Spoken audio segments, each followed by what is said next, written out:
Good day, YouTube, and welcome to another episode of the Albino Rhino beer review. Today you have the Rhino, and we're looking at a beer. Today's beer is right here. It's from Saskatoon, Saskatchewan, and it is the Saskatoon Brewery. This is the Berry Dark Ale. I'll have to look some stuff up on this while I get my phone to look this stuff up. So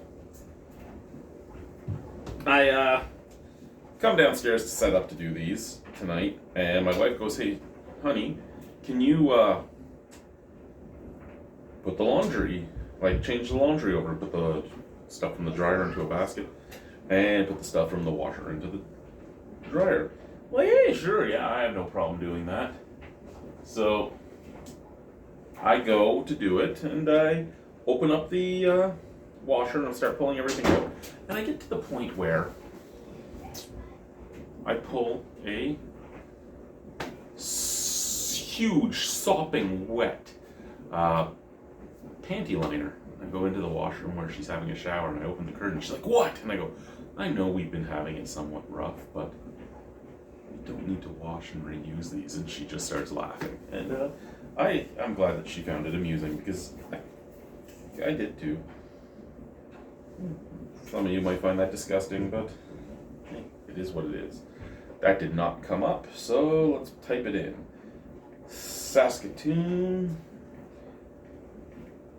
Berry Dark Ale. Saskatoon Brewery, 5% alcohol, 3 tap-ins from people that I have on my friends list on Untapped, 745 tap-ins from others. It's a 3.58 out of 5 and 3.44 out of 5, respectively. Saskatoon Berry Dark is a surprisingly light beer with a hint of Saskatoon berry. The Saskatoon berries do not overwhelm the palate. Rather, they support and enhance the caramel malt in this beer. Nice. Bitsy, bitsy, and bitsy, and bitsy, and bitsy, and bitsy. Jerry M, and Jerry M, and Jerry M, and Bitsy, and oh, my buddy Jordan. So Jordan St. John had this a long time ago, 10 years ago. 10 years ago. Okay, and Bitsy again.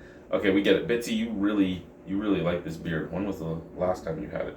29th of December 2022. At least the last time you tapped it in. Okay, let's do this, shall we? Let's do it. Let's put that over there. Let's grab the beer. I do like the simple yet stylish can. What do we have back here? Locally sourced malt and Saskatoon berries, unfiltered and unpasteurized. It's a living product. Beer. Keep refrigerated and drink fresh. Sorry, blind eyes, right? I know. You guys need to give me intervention because, I'm Gramps and I should be reviewing caskets. Gramps should be reviewing caskets. Gramps isn't much older than you. He just has white hair. You're only that old. You're an idiot. Intervention. Probably fuck more people in 1 year than you are in age. Not that that's something to be proud of, just...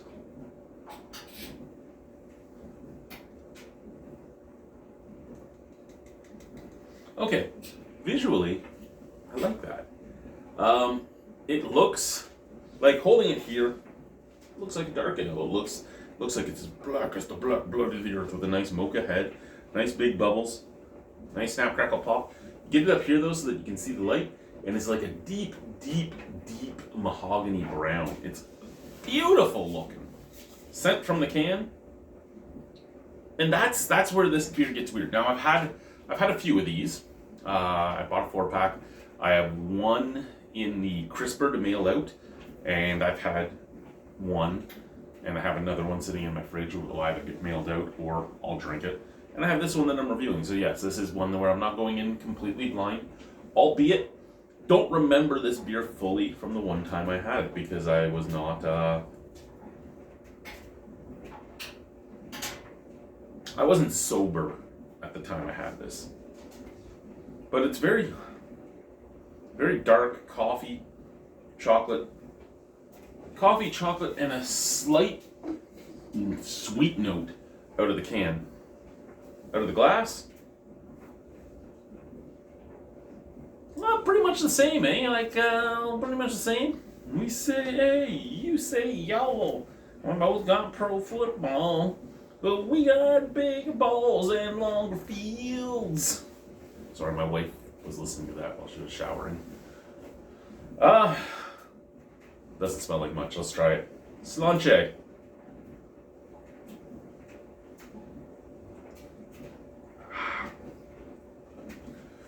So, if you have not had a dark beer before, it does have the stereotypical telltale signs of a dark beer. You get some coffee, get a little bit of roast, get a little bit of dark chocolate, get a roasty toastiness,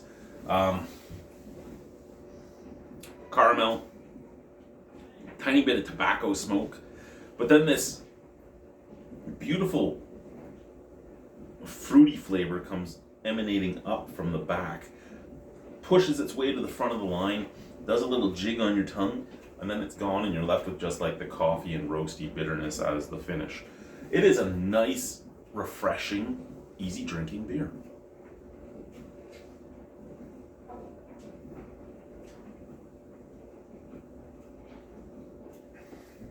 Like it's gone.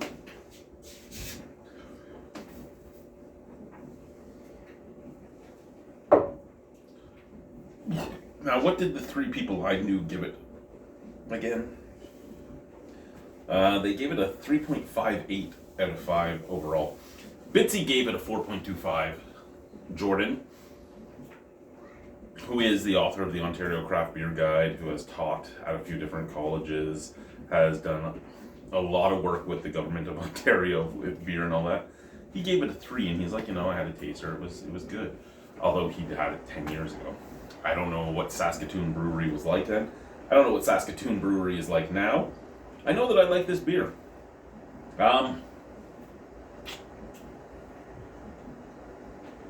of 10, probably give it an 8. I'll buy that again. I'm certain I will. It wasn't expensive.